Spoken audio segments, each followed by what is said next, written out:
रंगसंगती तुम्ही आत्ता पाहिलेली आहे. आत्ता आपण याच्यावरती इरा डिझाईनचे क्रिएशन करणार आहोत. रंगसंगती अर्थात याच्यावरती थोडं जास्तीत जास्त वेळ नक्कीच आपण देतो.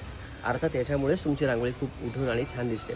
मंदिरही खूप छान आहे आणि मंदिराच्या इथं थोडंसं एक सेवा जर केली आपल्यालाही प्रसन्न नक्कीच वाटतं. मंदिरात दर्शन घेण्याच्या आधी मी नेहमी रांगोळी काढायचा प्रयत्न करतो, त्याच्यानंतर दर्शन घेतो. मंदिर भोवतालचा परिसर हा खरंच खूप छान आणि खूप मस्त भव्य दिव्य आहे.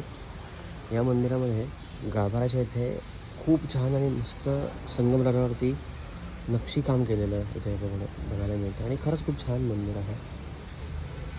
जबरदस्त काम आहे आणि आत्ताच जसं ऐकलं मी की शिवकालीन मंदिर आहे हे. त्याच्यामुळं याला बऱ्याच गोष्टी याच्यात आहे. मंदिराच्या इथे एक विरघळसुद्धा बघायला मिळते आहे. कारण या संदर्भातलं जास्त मला माहीत नाही आहे. तुमच्याकडे जर कोणाला माहिती असेल तर आवर्जून याच्यात कमेंट्स करून नक्कीच कळवा.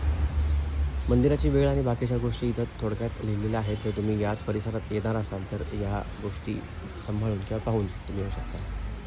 आय होप तुम्हाला व्हिडिओ आवडला असेलच. डिझाईनचं क्रिएशन तर खूप छान आपण केलेलं आहे. याच्या बाहेर आपण सरपरीक्षा काढत आहोत. सरपरीक्षा काढावीच असं काही गरजेचं नसतं. आपण जस्ट प्रयत्न करतो की सरपरीक्षाने कदाचित इथे रांगोळी अजून छान आणि उठून दिसेल. बॉर्डर खूप छान दिसेल.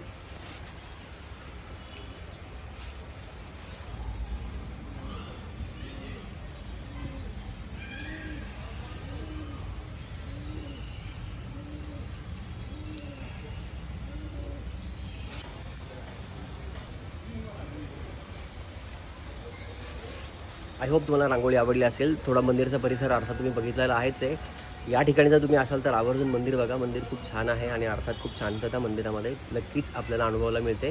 तुम्ही कधीही आलात तरी.